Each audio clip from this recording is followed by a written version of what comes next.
তো নমস্কার বন্ধুরা, এবার আমরা ডিসকাস করব ঝাড়খণ্ড টেটের বাংলা সিলেবাস। আপনারা অনেকে কমেন্ট করেছেন, জানতে চাইছেন যে স্যার ঝাড়খণ্ড টেটে বাংলা থেকে কী বিষয় পড়তে হবে।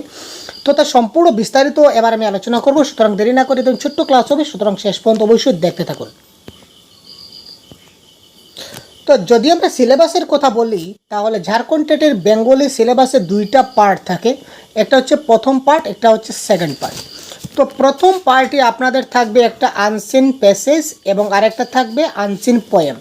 তো আনসিন প্যাসেজ থেকে আপনাদের 8 নম্বর এবং আনসিন পোয়েম থেকে আপনাদের আসবে 7 নম্বর।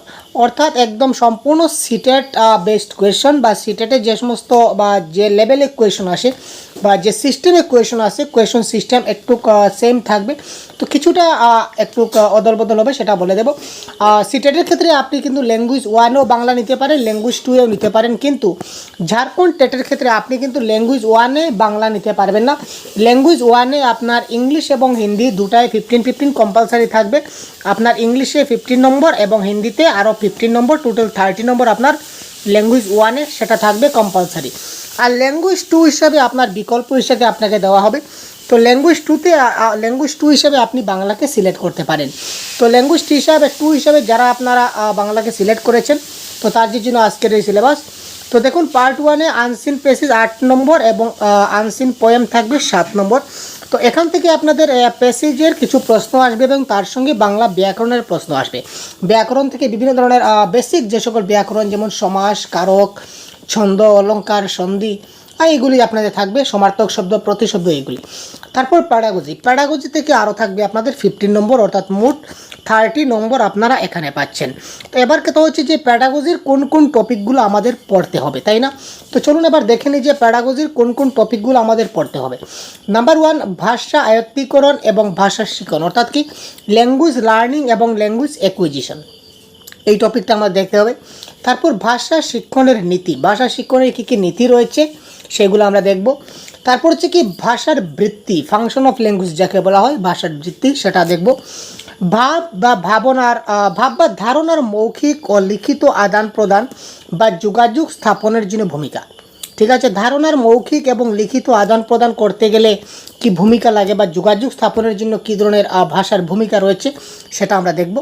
তারপর ভাষা শিক্ষায় ব্যাকরণের কি ভূমিকা রয়েছে, ঠিক আছে, rule of language in grammar. তো ব্যাকরণের ক্ষেত্রে ভাষা শিক্ষার কী গুরুত্ব রয়েছে সেটা আমরা দেখব।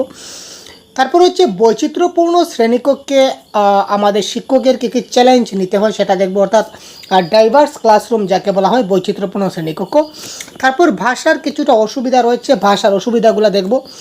ভাষার ভুল এবং অসঙ্গতি, ঠিক আছে, ভাষার অসুবিধা রয়েছে, ভাষার ভুল রয়েছে, ভাষার অসঙ্গতি রয়েছে।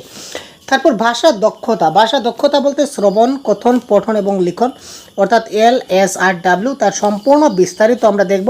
তার মধ্যে রিসেপটিভস কোনগুলি রয়েছে, প্রোডাক্টিভ কোনগুলি রয়েছে, আরও ইত্যাদি। পঠনের আরও বিভিন্ন ভাগ রয়েছে, লিখনের ভাগ রয়েছে, শ্রবণের ভাগ রয়েছে, কথনের ভাগ রয়েছে, সবগুলো ভাগ আমাদেরকে দেখতে হবে। তারপর হচ্ছে ভাষার বুদ্ধিশক্তি এবং পারদর্শিতার মূল্যায়ন, ঠিক আছে, এই পয়েন্টটাও আমাদের খুব গুরুত্বপূর্ণ। তারপর হচ্ছে টিএলএমের ক্ষেত্রে পাঠ্যপুস্তক এবং বহুধা মাধ্যম, এই দুইটা আমাদের কভার করতে হবে অ্যাকর্ডিং টু সিলেবাস। তারপর হচ্ছে সংশোধনমূলক শিখন বা রিমিডিয়াল টিচিং। এই হচ্ছে আমাদের কি সম্পূর্ণ বাংলা ভাষার সম্পূর্ণ সিলেবাস ঝাড়খণ্ড টেটের। তো বাংলা কোর্স আপনারা যদি কমপ্লিট আমাদের এই সহজগুরুর তরফ থেকে পেতে চান, তাহলে অবশ্যই চ্যানেলকে সাবস্ক্রাইব করে এক্ষুনি কমেন্ট বক্সে লিখে দিন যে ক্লাস চাই। যদি আপনার কমেন্ট যদি ডিমান্ড চলে আসে ভাই, তাহলে আমরা অবশ্যই এই সম্পূর্ণ যে সিলেবাস দেখতে পাচ্ছেন, এই সম্পূর্ণ সিলেবাসের সম্পূর্ণ কোর্স আমরা খুব শিগগিরই আমরা সমাপ্ত করে দেব, আপনাদের জন্য খুব সহজে বুঝিয়ে দেওয়ার চেষ্টা করব। এবং তার যে আনসিন প্যাসেজ এবং আনসিন পোয়েম রয়েছে সেগুলো থেকে আমরা কিছুটা প্র্যাকটিস করব, ঠিক আছে। তো যদি প্রয়োজন মনে করেন তাহলে অবশ্যই কমেন্ট বক্সে খুব তাড়াতাড়ি ইয়েস লিখে দিন ভাই, ঠিক আছে। তো আজকে এই পর্যন্তই, ছোট্ট একটা ইনফরমেশন আপনাদের জন্য রাখলাম।